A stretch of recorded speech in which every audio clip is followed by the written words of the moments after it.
Last episode, we had Paul from Canada. This time, we have someone all the way on the other side of the world in Sweden.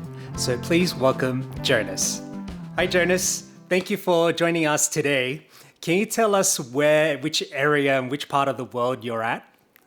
Yeah, hi. It's nice to be here. Thank you. I'm from Sweden, in the south part of Sweden, southwest part. So I have about an hour drive to the coast, Swedish west coast, that's in the North Sea, and 10 minutes down to the third biggest lake in Europe. 4 or 5 hours drive to the Baltic side of Sweden. So it's quite well situated. Right. And I've seen your YouTube channel and you have a great channel, and I've been using it for a lot of resources, especially your product reviews and also your rolling.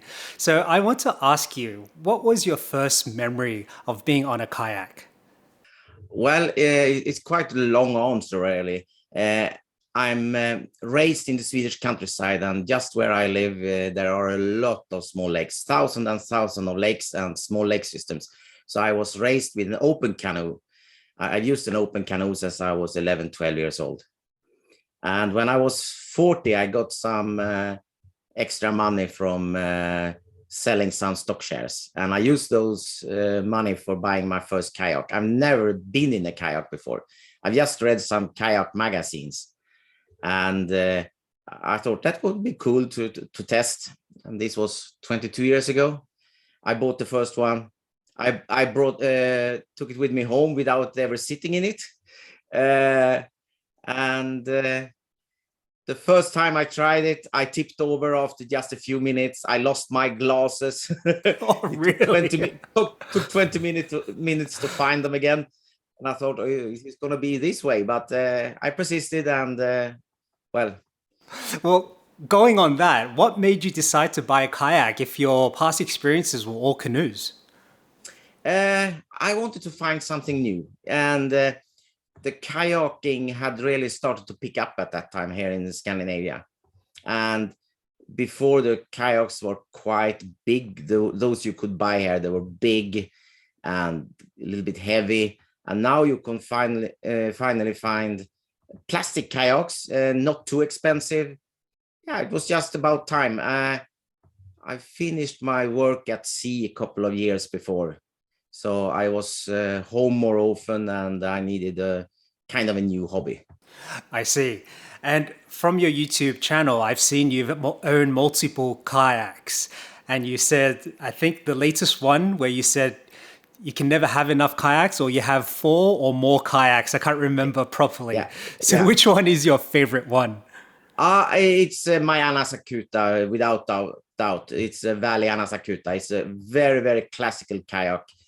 It's based on a real Greenland kayak, and I've seen on museums in Greenland kayaks that looks exactly the same.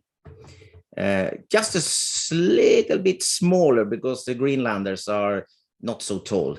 Apart from that one, you have another 3? Another 4. I have the little brother of the Anasakuta, that is a bigger kayak called Nordkapp, also a classic kayak. Another valley kayak called Gemini. It's a plastic one for rock hopping and surfing. I have a Rebel Ilaga, that's a long, narrow kayak, mostly for rolling. And now I have built, a couple of months ago, I built a skin-on-frame kayak. Okay, so these kayaks, well, you said a few of these are actually Greenland kayaks. Yeah, they are. Yes. Right, except for the valley one, which you said they're more for rock hopping. Or is that also a Greenland kayak? That's a type of Greenland kayak, a plastic one, shorter, slightly wider, a lot of rocker.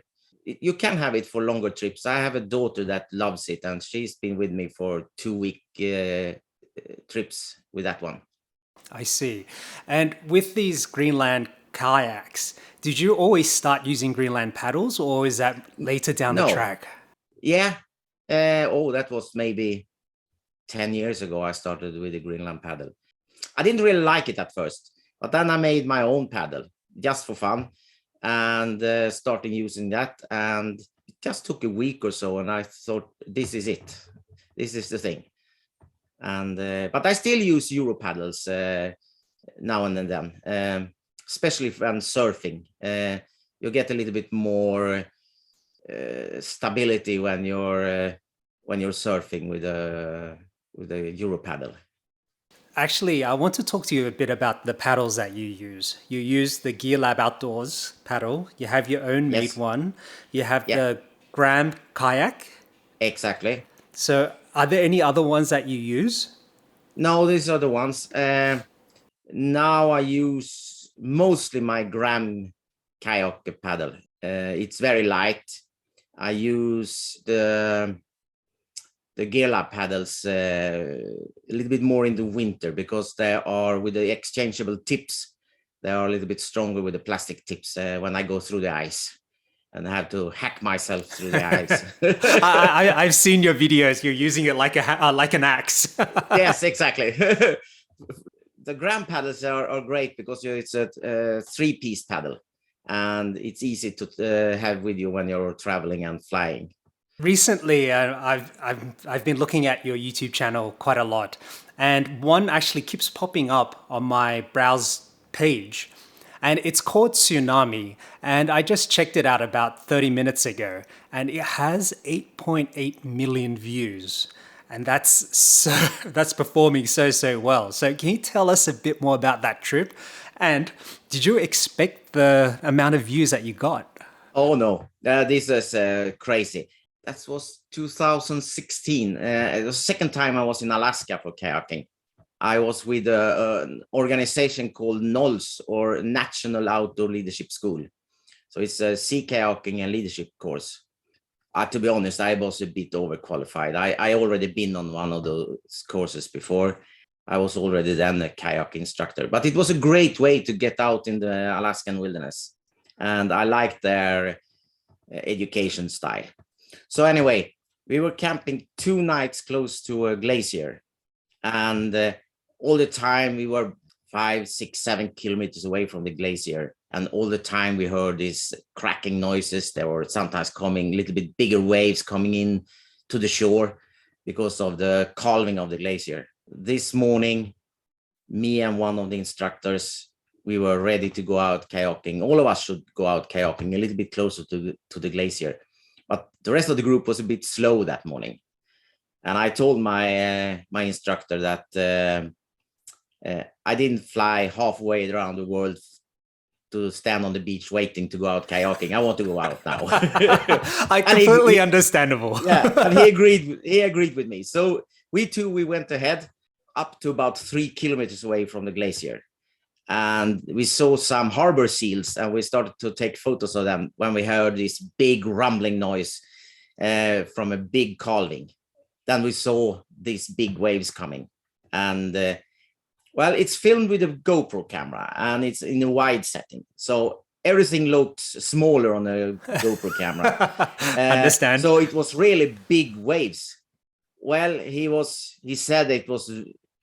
We were very lucky it was only the two of us. It would have been a disaster, he said, if the rest of the group was out also. But anyway, I made a video. I was very happy I had the camera running. When we got home from this 2 weeks out kayaking, I was in a bed and breakfast in Alaska. I stayed for another 2 weeks. On my iPad, I did a quick editing. I mean, I just took away the start of the scene and the rest. So I just had the middle part, the exciting part. And I called the video Tsunami. And I didn't think much about it because it was a tsunami created by a calving glacier. It took maybe 2 years before it started to have some attention. And then it was more and more. And a lot of comments that the bigs are not that big. There's only 3 feet. And it's clickbait. And when I first saw it, they wrote clickbait in the comments. I thought, what is that? So I had to look it up. And I can understand it in one way. I can understand it. It's been great for my channel, actually. So I've kept it like it is.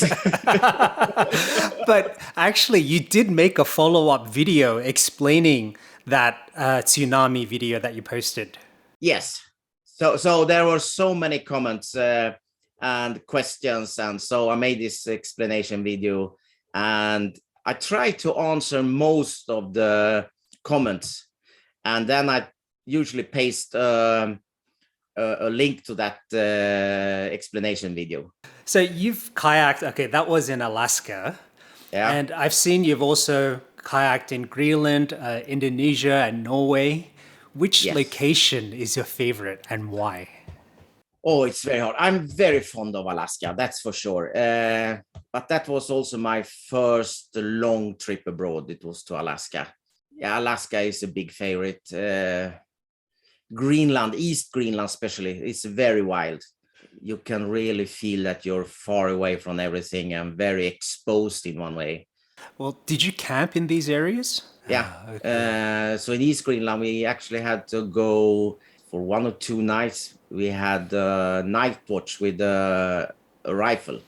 We saw fresh tracks from a polar bear, and some fishermen said that they've seen a polar bear a couple of days before. Oh, wow. Okay. Yeah.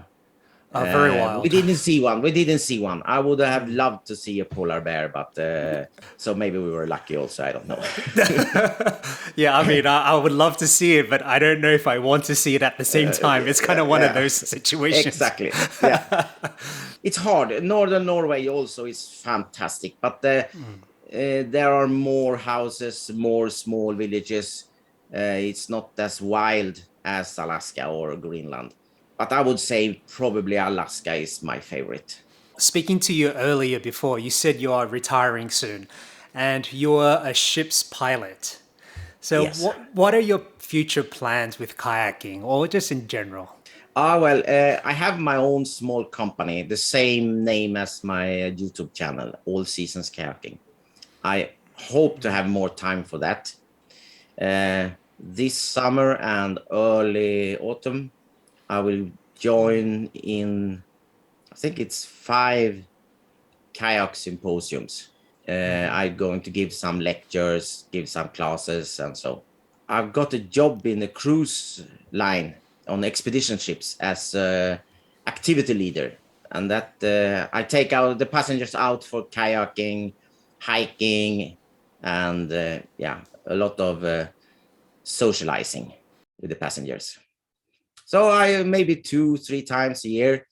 My hope is they will send me to one of the ships going down to Antarctica or South America.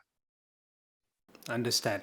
And if anyone wants to contact you about any of these symposiums, how should they contact you?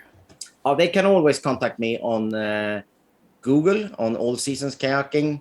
It's the same. I got that email, allseasonskayaking@gmail. And also through YouTube, of course. It's always possible to send a message through YouTube. Okay, perfect. Well, Jonas, thank you very much for your time. I really, really appreciate it. And I will leave your details in the description below so they can contact you. Yeah. Thank you, Chad. That was very nice talking to you. Very nice. And good luck in the future with these interviews. Thank you.